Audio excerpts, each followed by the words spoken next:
Good evening. Ira Epstein with your Metal Market Wrap-Up, and this wrap-up's for Tuesday, and we're at the 24th of October, 2023, about 6:30 p.m. Central Time.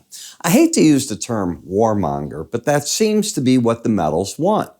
In order for gold, I get the impression, just the feeling, in order for it to get up and get over that 2,000 level to see if there's anything more to it, it almost needs Israel to make the land invasion to test. Is Iran going to do anything? Is Hezbollah going to do anything? How much worse does the situation get? It's like everything else in life. We can hear the news every day of the terror, and it is terror that's going on in the Mideast, both to the Palestinians and it happened to the Israelis. But you start getting used to it. Obviously, the market's paying more attention when we hear the U.S. has got the Eisenhower off the coast of Iran. It's threatening Iran that if it does anything, if any U.S. troops are hit, blah, blah, blah. We've heard the story before. Obviously, it makes a bit of a difference when all this is going on, and the threats are coming out hot and heavy. We haven't heard too much from Iran, and that's a good thing, not a bad thing. But where does it carry us? Well, just what I said. The market is looking, does something worse happen? And as we get into the charts, we'll see that.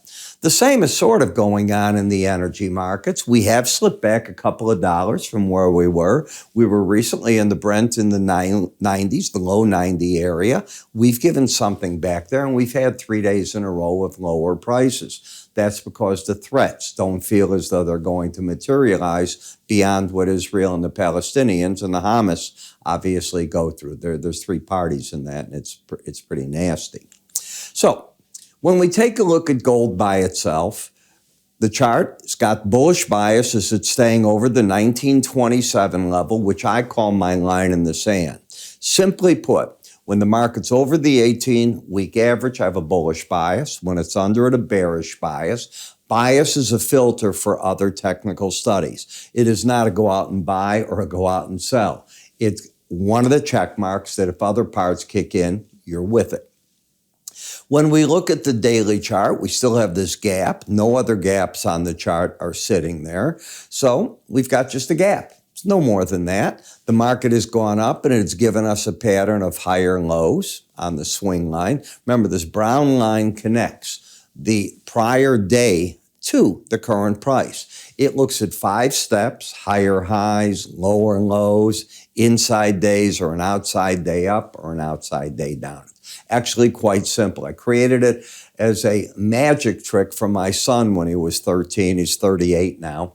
And I said, you can go into any room with our friends and bring out a chart and draw the line and tell them if it's an uptrend or downtrend. People were amazed. Well, I was amazed that I could create it and understood it, and I'm now using it 25 years later, and it's a cornerstone of what I do.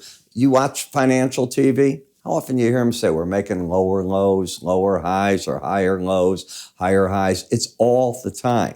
People look at that, but how do you measure it if you don't have this on there? I'm sorry, without it on, where is that high and low? It's like a make-believe. Okay, today it's here, tomorrow it's there.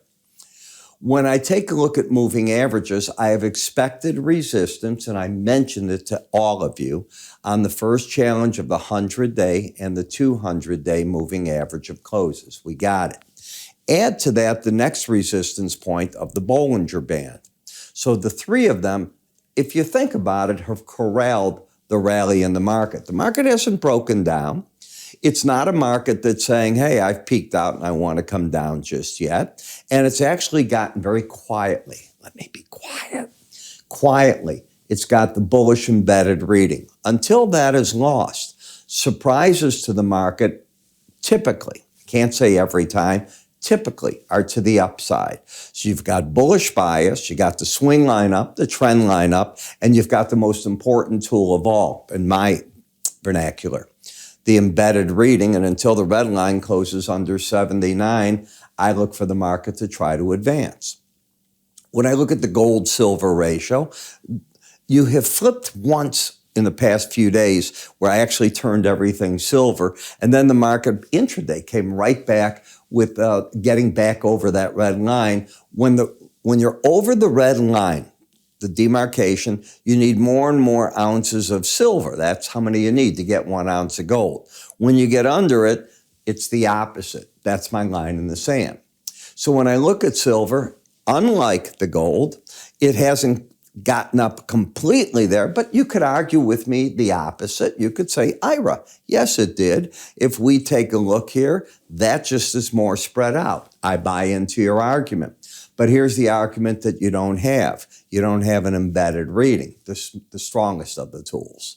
So the gold has it, this doesn't. This is in a more of a correction mode than anything else right now. In the copper market, China made a major move.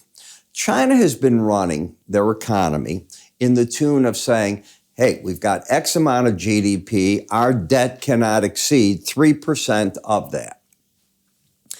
Today, they changed the game. They said we can go up 3.8%. Now, it may not sound to you like a lot. It's a heck of a lot. If you've got a GDP of X trillion of dollars and you say that you can take your debt up on that ratio another 20%, believe me, that's a lot of money. Now, how do they spend the money? What are they going to do? So what they're doing is they're coming to the market with fiscal stimulus by doing that. You do have a pattern of a lower low and a higher high, but copper could be one of the vehicles the market looks at. But what are we looking at for overall growth if they do this? The word is that while the People's Congress is meeting, they're still going to come out with only a 5% growth for next fiscal year, which means in one way it helps copper, but in the other, it's sort of a status quo. You got to spend more money to do sort of the same growth in your economy. That's very interesting in itself, and that could be the reason that oil backed off and didn't really hold rallies after that statement. In the platinum market, we are sinking back, and I think an argument is that it's a correction in a market that still has a bullish bias. It got overbought, and now you're taking both the red and the blue lines. They're called the K and the D in the slow stochastic, but they're back under 70. So the market still has the bullish bias, and it's no longer overbought. Now the question is, can the market pick up? What's been one of the big drags on the market? The UAW strike in America. Huge drag on it. What's been the positive? Certainly the war and any environment where you wonder, what's going to happen to materials if when Israel invades and if somebody else gets involved. With Israel just going after Hamas and the Palestinian people, as terrible as it is, it's localized. It's the spread that you got to worry about right now for the world. And for those people, it's hell. You know it is. In the dollar index, it's lower highs, lower lows. Market came in. Let me just show you this. Yesterday, it went down to the Bollinger Band. My argument was, you're oversold, you're at the Bollinger Band. It's probably where the pros are covering their shorts. I don't think I could have been more right had I written the book on it. Market exceeded yesterday's low and came right back to the 18-day average. It's not ready to move. It is caught in sideways action of the Bollinger Bands in a market that now isn't as oversold, but peace news, bearish on it. Bull news would be probably people having to run to it for safety because they trust nothing. Now, we are writing about this, and I mean, you got to be on top of this news as much as you can right now. Why? You can wake up one morning and the invasion has begun. X has happened. A U.S. ship was hit in the water. U.S. soldiers got involved in another thing. You don't think that that's going to be a big event? You are way wrong, okay? You want to not know it, but you want to know what to do with it and where to do it, how to get information on it, what are the futures doing, what are the spreads saying, what are the option strategies, how do you get all this? All of this. These are our free offers. You pick and choose. There's a blue right here because when you click that, it creates a cart of what we should email to you. And we do it 1, 2, 3. Just give it a click a couple, put in what you want. If you got notes for us, let us know. But we'll have it out to you within a business day or two at the max. So how do you get to this? You go to iraepstein.com.